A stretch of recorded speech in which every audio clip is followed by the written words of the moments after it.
Listen, you think that Ken Pop has sophisticated measurements of how they calculate how to determine teams? The measurements that Nick Pop has would absolutely blow Ken Pop out of the water. We've got the top of the line, best scientific technology, the greatest brains in the world, all coming together to create the best rankings, and that's going to be Nick Pop. But again, it's all proprietary right now, so I can't share if you want some more information beyond that. But just know that it's coming. It's coming. Thanks for listening to KC Sports Network, proudly presented by Emprise Bank. If you're thinking about starting a business or know someone who is, check out Emprise Bank's SBA loans. It's always good to know your options, and they can be your partner in possible. Paid all winter. Beware this podcast. The Threats is a paid podcast on the Kansas City Sports Network. I'm Nick Springer. I'm here with Kevin Flaherty. We're going to be breaking down all things that happened from KU Basketball Media Day earlier in the week this week. Don't worry, we'll be getting to KU football as well later on in the week, so be sure to subscribe to the channel so you'll be notified when we're talking more KU football, as well as Kansas is going to be taking on Houston coming up this Saturday at Arrowhead Stadium. But we're going to be breaking down more of KU basketball. If you missed our KU season preview, you can check that out as well from last week. We're going to be talking a little bit more today about all the things that were said at KU Basketball Media Day earlier in the week, because there was some interesting comments from some varying cast of characters that KU has coming up this season. And of course, the season is really right around the corner.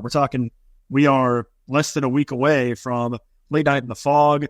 People are going to get their first look at the new and improved Allen Fieldhouse, which should be exciting.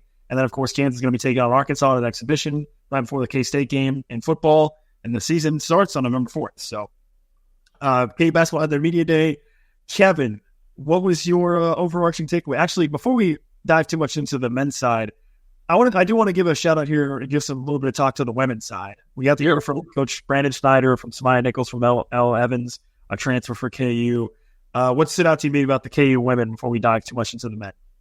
Yeah, I mean, obviously they're starting over in a lot of ways, not like all the way down the roster, but lost some really key pieces. Samaya was really good a year ago and is stepping into, I think, a role where you could see the usage pop even a little bit more. And I thought it was really interesting the way that Brandon Schneider talked about being really intentional with the way that they picked up players to surround Samaya and people who would play well with her and work well with her. And I thought L. Evans was a great example of that, right? You want to surround Samaya with people who can shoot, and L. Evans can really, really shoot the heck out of the ball. I thought it was interesting on her profile, L lists her role model as Kate Martin, the really good player for Iowa, and now into the WNBA. And, obviously a very good sort of second to Caitlin Clark, if you will, and a player who not only could shoot, but was really versatile in all the different things that she did. And I think that's something that Elle is probably going to try and improve on a little bit and maybe be more of not just the shooter, but also somebody who can bring those other things. But Nick, it certainly seemed like Brandon was really excited to see her shoot as well. Yeah, and look, the KU women actually are, in a lot of ways, pretty similar to the KU men coming into the season, in the sense that they had to go out and add a lot of transfers, and they added a lot of transfers that they wanted to have different skill sets to be able to shoot the ball, just kind of like KU on the men's side did.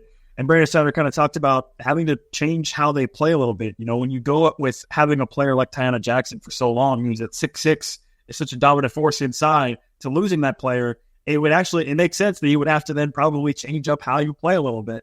And that's exactly what I think KU will have to do this season. And also, I thought it was interesting that Samaya Nichols mentioned that, last year she moved positions around quite a bit. It seems like that's not going to be happening as much this year. She'll be much more in the guard role for KU. And yeah, KU really runs through her, right? And they brought it to transfers to sort of, augment her abilities and help her thrive. But it's really all about Samaya Nichols. Brandon Schneider even kind of talked about sitting down with Samaya and basically asking Samaya, what is it you want? Tell me, what you want, what's important to you, because she really is the face of that program as a sophomore. And that's a lot of pressure on her, but she handled it pretty well last year. She talked about growing as a leader, and I think that'll be even more on display this year for the KU women. So that's another team that's, I think probably in the grand scheme of things has had a couple seasons where maybe they didn't quite reach their ceiling that they hoped for. But with a player like Samaya Nichols, this should be a team that can fight for the NCAA tournament and maybe even beyond that when you've got a player like that of that superstar level. So it was great to hear from Coach Brandon Snyder, to hear from the women's players as well before we got to the men.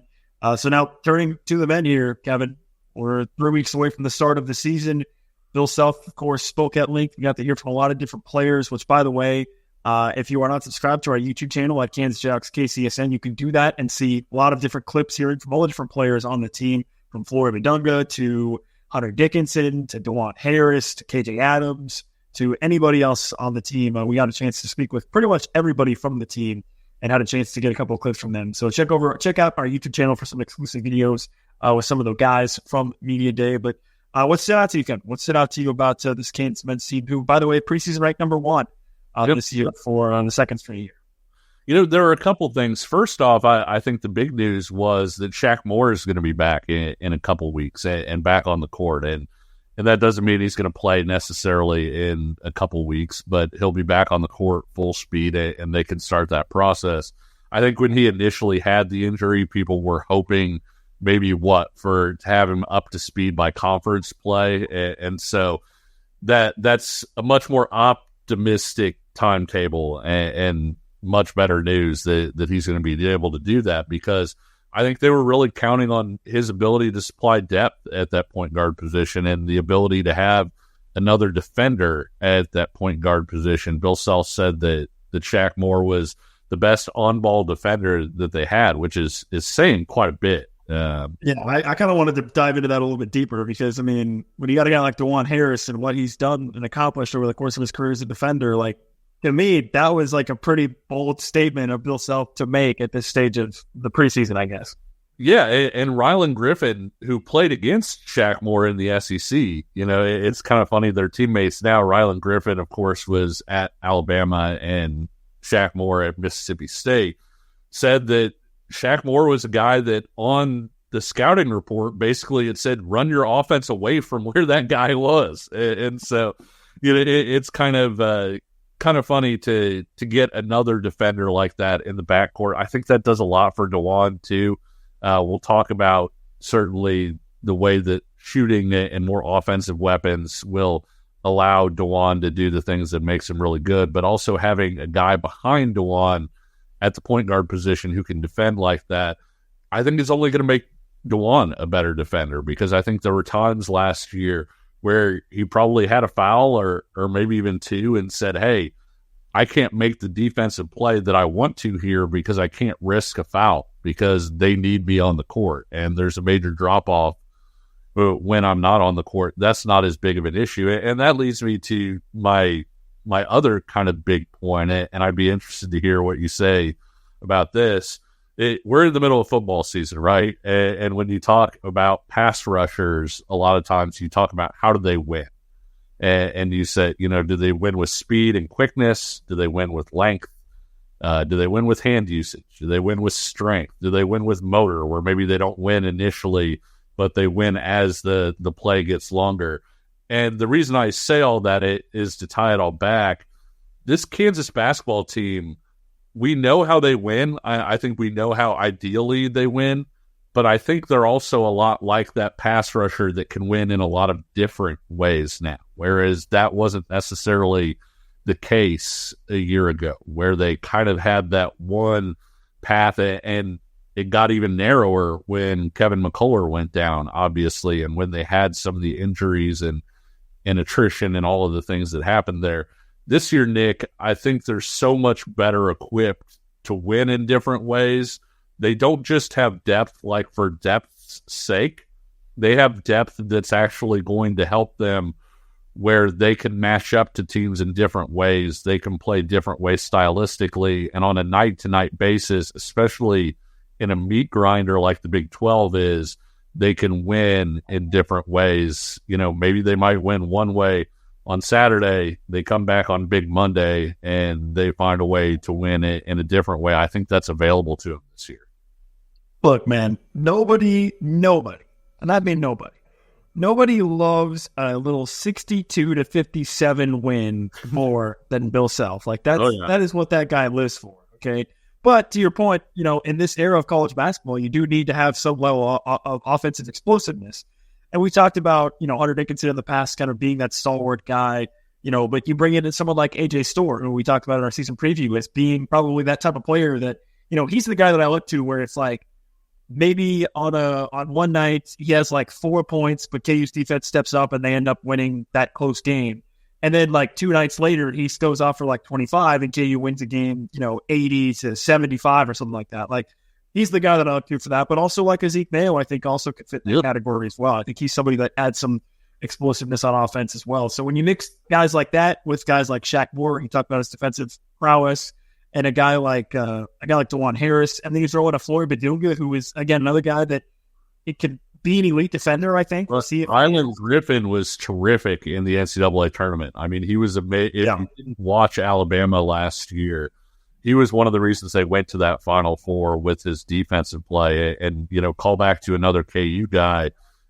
He said yesterday that Tyon Grant Foster, who obviously played at KU and then transferred out and became a really, really good player, he said that Ryland Griffin was his toughest matchup that he had as a defensive guy a year ago. And so Ryland Griffin's another guy that could factor in there too. Yeah, but I do think that's a great point. I think this team, when you look at it, to your point, last year, the margin for error, and Bill Self even spoke about this at length throughout the season, the margin for error was just really thin for this KU team last year, in the sense that you needed your 5 starters to perform at a high level, otherwise you weren't going to win. And that was kind of really one of the only paths to getting wins for KU. And I think kind of like you outlined, this year it should be a little bit different. There should be more opportunities for KU to win games in different ways. And that should set them up better to have more success in the long term as well. And Bill Self also said that he got a question from shout out to our guy Jack, who asked him a question about the minutes per game, and he was reading out the numbers. And Bill Self kind of pushed back a little bit. And then he was like, "Well, I actually want to see KJ and Hunter Dickinson and DeJuan Harris be under 30 minutes per game," which is probably even lower than I probably would have guessed would be the goal, I guess, so to speak, the quote unquote goal. But it makes sense at the same time, right? Like, that's what you want their average to be over the course of the season. But obviously, once you get into crunch time, once you get into big games, that number is going to go up. But I don't know. I thought that was somewhat interesting that Bill Self kind of pushed back a little bit, and then his specific numbers were even lower than what I would have potentially guessed they might be. Yeah, and to your point, you're not saying that, hey, it's the second round of the NCAA tournament, DeJuan Harris isn't going to play, 30. Yeah, no. If DeJuan Harris plays more than 28 minutes, that's a problem. No. Yeah, no, that's not it at all. It's, trying to find a way to make sure that those minutes don't get too cumulative over the course of a season. You think about 2017, 2018, and how good Devontae Graham was that year. He never came off the court. It felt like, for a really long stretch. And by the time they got to the NCAA tournament, I think if Malik Newman hadn't had the tournament that he did, they might have been a real risk to go out early, because Devontae's legs were, I don't want to say failing him, but he was obviously tired from playing 40 minutes a night over and over and over again. You can play 40 minutes a night. That's fine, but you don't want to do it repeatedly where it adds up and you don't have legs when you need them most of all. And I think that that's one of the strengths of this year's roster is if they're able to get into those situations, you can play Shaq Moore for a while in a close game and not feel like you're taking something off the table necessarily. And so potentially you could keep those minutes down a little bit. 30 under 30 minutes for each of those guys might be asking a little too much, but I do think, Nick, there's a real world where at least one of those guys could go under 30 minutes and potentially even 2 of those guys. I think DeJuan is probably going to wind up playing 30 plus. I think Hunter could be under 30, especially with all the praise we heard for Floyd Badunga, and we'll get into that obviously, but and then KJ, they've got some options potentially there at the 4 where he could sit down a little bit more than he has in the past as well. I do want to get more into Florida Badunga, get more into plenty of everything else that happened at KU Basketball Media Day. We're going to take a time out here. We'll be right back. But first, we always have to tell you about our friends over at Home Field Apparel. Listen, we're getting to that crossover season where you're going to need to be stocked up on gear so that you have plenty of clean, fresh home field apparel to go to Arrowhead, I guess in this case, to go to a KU football game, and then turn around and come back to Allen and go to a KU basketball game. So you definitely want to stock up. You want to get your items. And the beauty of Home Field Apparel, they got over 50-plus items you can choose from at for Kansas and for any other school, honestly. If you have a friend who is a fan of a different college, you can gift them something for the holidays. Look, I know we're over 2 months away from Christmas, but don't tell that to the grocery stores because they got Christmas stuff already out all over the place. So I'm just telling you, that's your sign that it's not too early to think about Christmas shopping. And maybe Home Field Apparel might be a good gift for a relative or loved one. And you can use promo code PAID24 for 15% off your first order over at homefieldapparel.com. More KU basketball talk is coming up next. Looking for tickets for your next event? Tickets for Less is your number one source. Save big on every purchase when you use promo code KCSN at ticketsforless.com. With big wireless providers, what you see is never what you get. Somewhere between the store and your first month's bill, the price you thought you were paying magically skyrockets. With Mint Mobile, you'll never have to worry about gotchas ever again. When Mint Mobile says $15 a month when you purchase a 3-month plan, they mean it. Say bye-bye to your overpriced wireless plans, jaw-dropping monthly bills, and unexpected overages. Mint Mobile is here to rescue you with premium wireless plans starting at $15 a month. All plans come with high-speed data and unlimited talk and text delivered on the nation's largest 5G network. Use your own phone in any Mint Mobile plan and bring your phone number along with your existing contacts with you. Ditch overpriced wireless with Mint Mobile's deal and get 3 months of premium wireless service for $15 a month. To get this new customer offer and your new 3-month premium wireless plan for just $15 a month, go to mintmobile.com/payheed. That's mintmobile.com/payheed. Cut your wireless bill to $15 a month at mintmobile.com/payheed. $45 upfront payment required, equivalent to $15 a month. New customers on first 3-month plan only. Speed slower above 40 gigabytes on unlimited plan. Additional taxes, fees, and restrictions apply. See Mint Mobile for details. This is the podcast on the Kansas City Sports Network. I'm Nick Springer with Kevin Flaherty. I mentioned earlier in the show, but we got plenty of content over on our YouTube channel, some clips from different players that we had a chance to speak with over the course of KU Basketball Media Day. Also some clips from Lance Leipold and some of the things that he's been saying after the bye week. You can head over to our YouTube channel at Kansas Jayhawks KCSN and subscribe there to check out some exclusive content. And also you can check out all of our shows in the video format as well. We also do live shows generally after KU football, and we'll probably be doing some of those after KU basketball games all over our YouTube channel. So you can subscribe there to be notified when we are going live to talk about KU basketball and KU football as well over on our YouTube channel. Otherwise, if you're subscribed on the audio side, be sure to leave a 5-star rating and review and spread the word. Share the word about us here on the Paid Podcast and on the Kansas City Sports Network. So you had teased something about Florida Badunga, Kevin, and that kind of piqued my interest. And I've been kind of kicking around this idea. And after kind of hearing about Florida Badunga a little bit and hearing what Bill Self had to say, hearing from Florida himself, you spoke with him a little bit at Media Day. I have a little bit of a take here that I want to get off my chest, and that is that I think that Florida Badunga is likely to be what people thought Ernest Uday was going to be his freshman year at KU, and maybe even better than that. Ernest Uday, similar type of player, I think, to Florida Badunga in terms of this really, really, high energy kind of athlete type guy. This guy that can bounce and dunk and do all these things. And Uday was maybe just a bit too raw, I think, to sort of tap into all of his abilities at Kansas before he ultimately decided to transfer. I think that Florida Badunga is set up to be that type of player, but even more successfully so. What say you about that? Yeah, I think the interesting thing about Flory is the growth curve, right? In addition to the things that you mentioned, the length, the athleticism. Rylan Griffin played with some really good shot blockers at Alabama, and he said that Flory Badunga is the best rim protector he's played. And that's one of those things that sort of makes you sit up and take notice. Bill Self says he's getting better every day.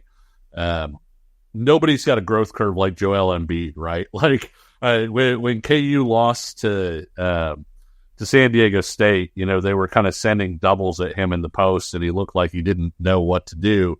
Like a week or two later, he was maybe the best out of the post passer in the Big 12. Like he figured it out. And I don't think that's a reasonable expectation, but I do think that Flaherty is a guy that when you see him in November and December, it's not going to be the same thing that we're going to see in February and March. And it's one of the reasons, quite frankly, Nick, that I think there's a very real reason that Hunter Dickinson might not play 40 minutes a game. And he wins in a different way than Hunter Dickinson does. With Hunter, there are going to be some games where Hunter is just cooking a dude because he can do that. And like you said, he may score 25 points and Kansas wins that game.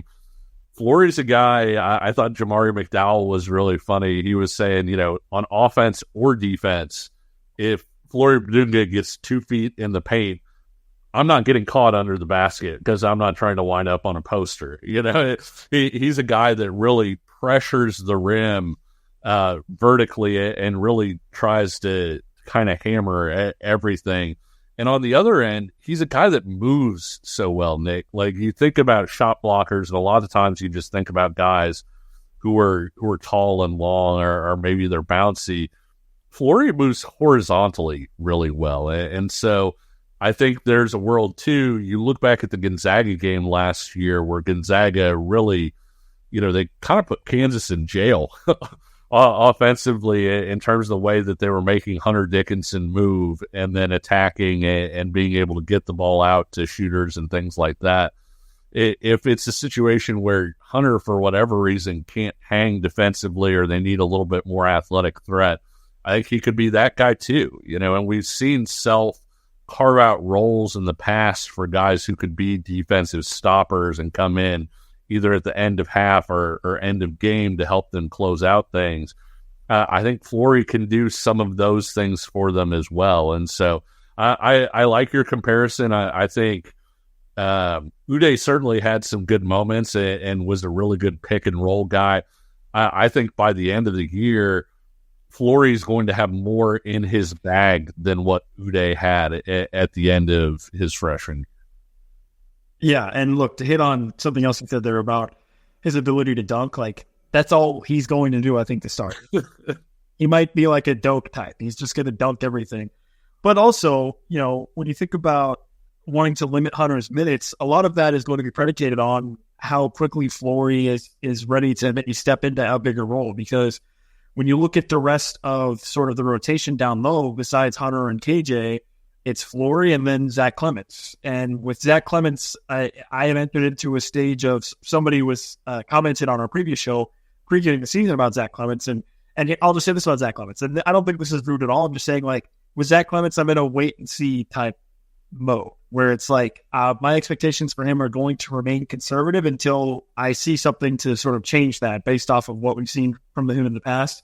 So, but he is a guy that hypothetically could be coming in off the bench as well in that rotation.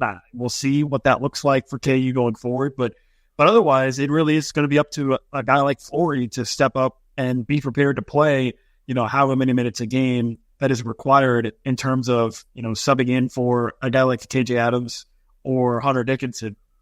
And obviously, I think for KU, having the flexibility of having lineups where you could probably put AJ Storr at the 4. Yep. Where, you don't necessarily – so there's other guys that can rotate in that can play in that position where it's not all on Flaherty to be successful. But I do think that is part of it. That is definitely part of it is Flaherty's success.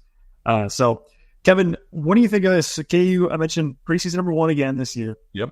Kansas also an unnamed sportsbook, no free ads. An unnamed sportsbook. Kansas also is tied for the best odds to win the national championship at this stage of the season.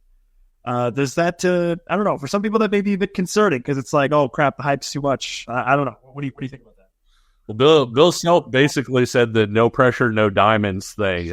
Not in those words, but was saying that that's the best thing you can get from a regular season in particular is to get tested and to have that pressure, and that makes you a lot better over the course of the season. I think one of the interesting things to me, Nick, is we've talked a little bit on the show before about how, and Bill Self has talked about it quite a bit, how in the NCAA tournament things are different, right? Because you have longer breaks. The fact that you're playing twice in a week with the schedule kind of being what it is, so you can really recover for those odd rounded games. You really can get by with fewer players. And so I think the interesting thing about this KU team is going to be, okay, they have all this depth. What's their best 7? What's their best 8 that we're actually going to see in the NCAA tournament and see it play out that way? And some of that could be determined by injuries. I mean, Bill Self made the point, hey, Kansas got knocked out of the NCAA tournament the last 2 years with less than a full team. When you look at the guys who were hurt or banged up, and so they weren't necessarily full strength, is Kansas's top 6 or 7 going to be as good as the top 6 or 7 someplace else? And the answer might be yes, but I think that's the question from a national title standpoint that I'm interested in, because I do think that Kansas's, say, top 10 is maybe the best top 10 in the country. They may have more depth and more guys that can legitimately play than other teams in the country. But I do think that they need to maybe answer some questions to where you say, hey, they've got the best lineup to play in a March or April game. And a lot of it depends too, Nick.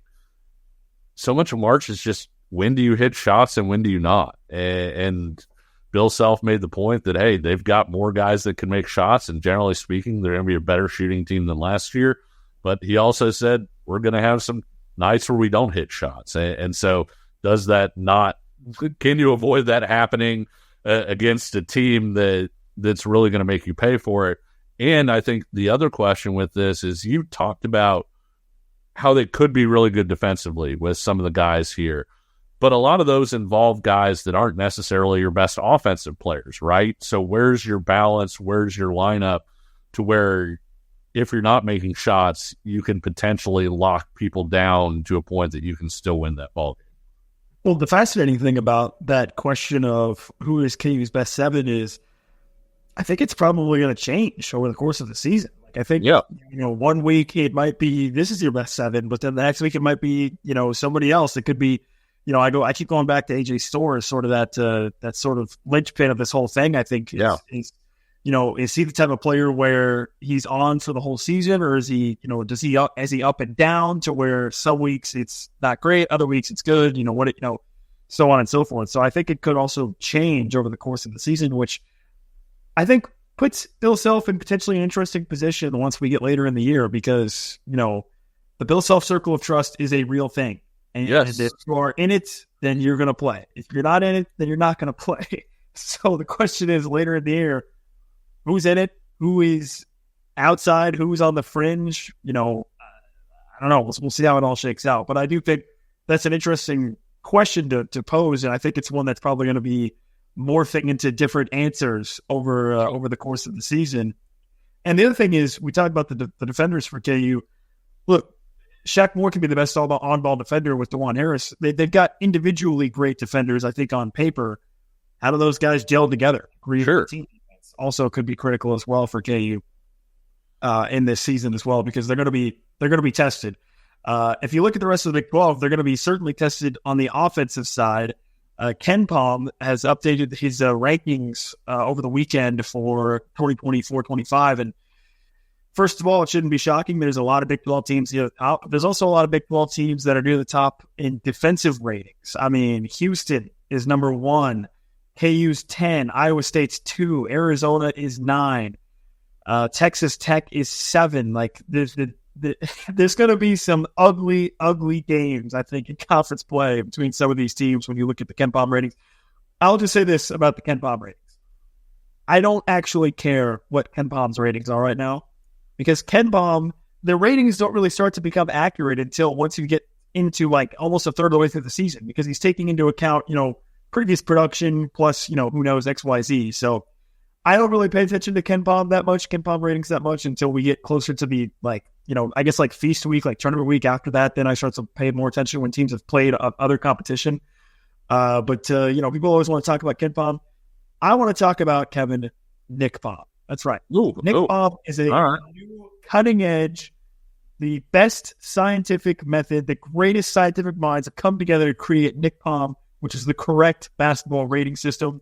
Nick Palm's not going to release anything until the start of the season because, unlike Ken Palm, Nick Palm doesn't take into account what he's done previously. But keep an eye out for Nick Palm and what Nick Palm's going to say about this upcoming season because you may be surprised. So I'll just tease that out. Because Ken Palm has KU at 6 right now. Nick Palm might have them somewhere else. Who knows? Houston's number 1. Nick Palm doesn't really like Houston that much. I don't know. We'll see. So just stay tuned for Nick Palm ratings as we get further into the season.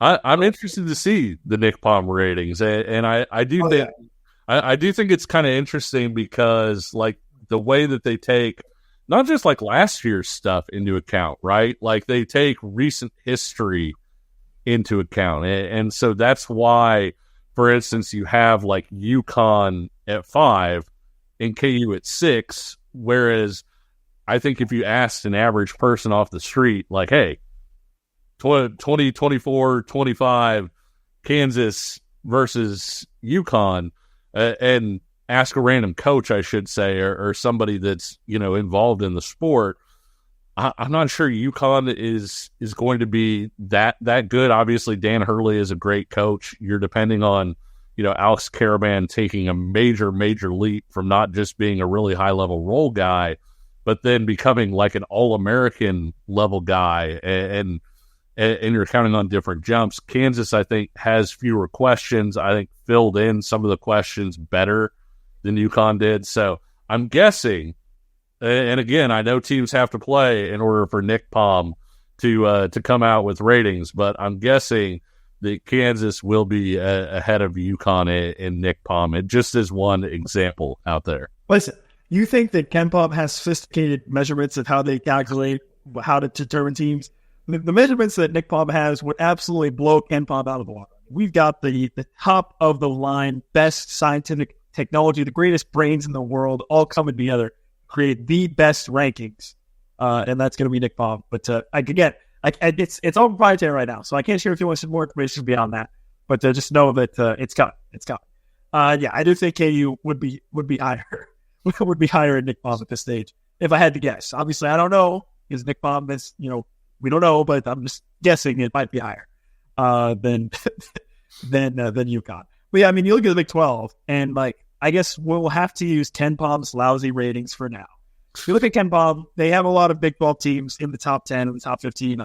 It's obviously going to be a difficult conference, and I think that does kind of tie into, talking about Bill Self's circle of trust, in the sense that you're probably going to need all 10 guys and maybe even more as you grind through this 20-game conference schedule because of the teams that you're going to be playing. I mean, when you go and play Iowa State and then you go play Baylor and you go play Houston, that is going to wear you down physically and mentally. And you're going to need, I think, every man on your bench, probably down to the last guy, to maybe get through some of these conference games.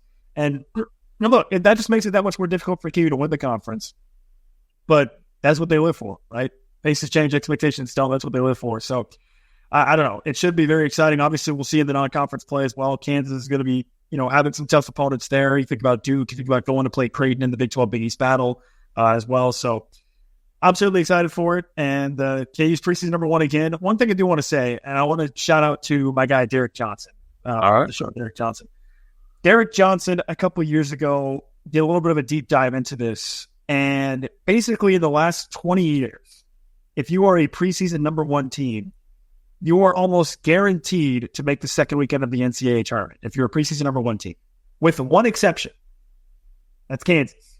Kansas, when they've been preseason number 1, it has been instead of a boon, it has been a curse for Kansas. So I know a lot of Kansas fans are probably on edge, thinking, "Oh crap, preseason number 1, now we're guaranteed to lose in the first round or something." Maybe, but maybe not. Maybe this year will be different. Curses were made to be broken. Yeah, they're made to be broken. So maybe maybe this year KU can be the curse breaker.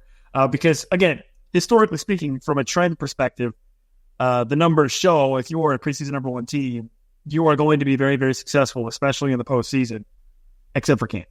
So keep that in mind. But hopefully this year it's different. Yeah, I think. Well, a lot of that has to do with injuries with KU recently, isn't it? I mean, you look at. Weren't they preseason number 1 in 18-19? Yes. and you start off undefeated, and then you have the Doak injury and all of that, and then, last year, were they preseason number one as well? So KU was preseason number one. They were preseason number one in 2009, I believe. Yep. After they won the national championship. They were preseason number one in 18. I think there's another one in there as well. Obviously, last year as well. Here was the note from Derek Johnson that since 2004, so the last 20 years, KU's been preseason number one 4 times, and they have not been second weekend all 4 times. The other 15 seasons of that span, so the other 15 years of the other, besides the times that KU's number one, the preseason AP number one team made it to the second weekend 13 times, and 7 made it to the Final Four. That was the numbers that Derek Johnson pulled. So there you go. So in 15 years, almost 50% of teams that were preseason number one made the Final Four. Kansas didn't even make the second weekend 4 times. So they're due, right? It seems like it's a curse. That's a good point. It could equal that they are due instead. This is not Baron Davis's hat. This is, this is not that level of curse. Hopefully not. Hopefully we are not cursed either on the show, because we have a lot of fun here. So that's we're going to wrap it up here, though. We wanted to just get a chance to talk about the KU Basketball Media Day, some reactions to it. We'll have more KU basketball coverage, obviously, throughout the fall, into the winter, and into the spring, and hopefully into the later of the spring in April. We'll still be covering KU basketball as well here on the Paid Podcast. As I said, we're going to be having more KU football coverage as well. We're going to be talking KU and Houston coming up later this week, so be sure to keep an eye out for that in your feed, whether you're listening on the audio side or on YouTube. And again, be sure to check out our YouTube page at Kansas Jayhawks KCSN for some exclusive videos, some clips from players that we spoke to over the course of Media Day at KU Basketball, some clips from Lance Leipold as well, and plenty more over on our YouTube page. And also, we do live shows typically after KU football, and it's probably some big KU basketball games, so you'll want to be notified when that happens as well.